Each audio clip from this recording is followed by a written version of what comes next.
And this one, I thought was really funny.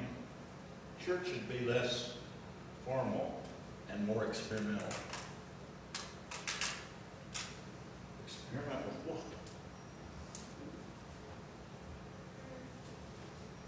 I think it would make a difference if the church had more support for the activities of people. If there are a lot of families in the community, the church needs to have activities for the family. It's not working people. Maybe more activities where people can just relax and enjoy themselves.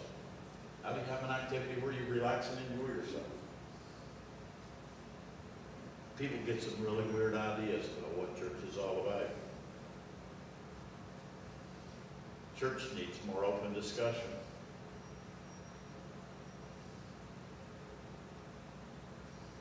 I don't go to church because I'm trying to find answers on my own. As last resort, read the directions. Now these are people from Chicago and San Francisco. But if you went out here and asked people, it'd be the same answers, I'll bet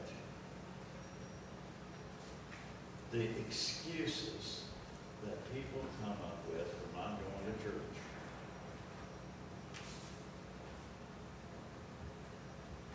I mean, church is a place where that you can get together with other Christians, where you can grow. You know, we just had a meal over here. And we could tell we needed physical food because our stomachs were growling, right? But what growls when we need spiritual food? What growls when God says, you need to listen? We sang that song a while ago. My chains are broken. That's what you need to do. Get those chains broke. You're getting some spiritual food. You don't have to go to bed and worry about stuff. God's going to take care of it.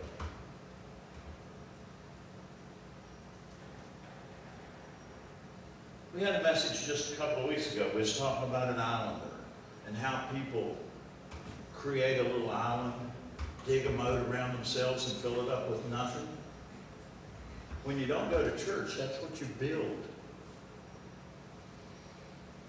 You come to church, you get support, you get encouragement.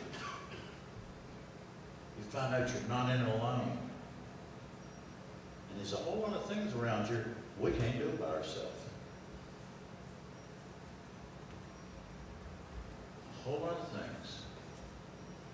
This group of people right here, this church, when somebody loses their power, they jump in and dump their change purses in a basket to help.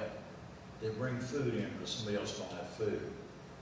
They open their kitchen up and they take somebody a meal. It's a good bunch of people. They're listening to what God says to do. If you weren't in church, you'd be out there by yourself doing that. You wouldn't have that encouragement. I've seen people that come here to this church that they were so bashful they'd shake your hand and they'd look the other way. Now you can get a hug out of them. Bill was so bashful he used to be second in line. Now he's first. But you need the encouragement. You need the support of each other. It's kind of a stretched out section, I guess you would say.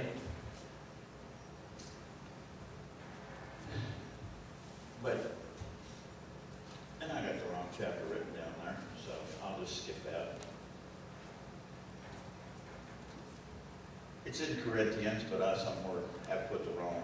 I got the verses down with the wrong chapter. It talks about the comparison of the human body to the church. And it talks about the separation and how this all got to be together. We got to work together to be apart. Can't go our separate ways. It's teamwork. Jesus gave a new commandment. in John 13:34, that you love one another as I've loved you. Jesus expects us to love each other just the same that he loved us.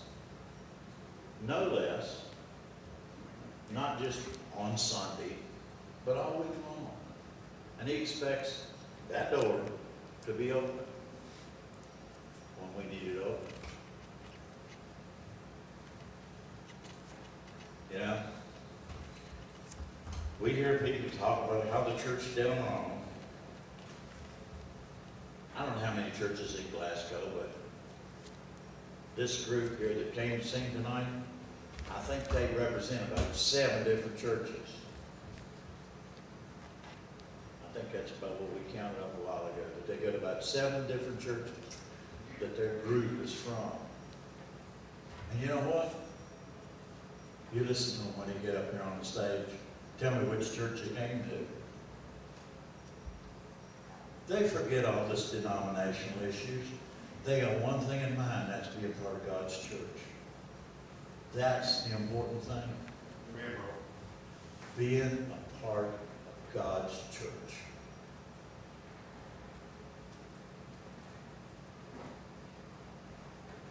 Everybody here has heard this one deal talks about don't let one bad apple spoil a whole bunch.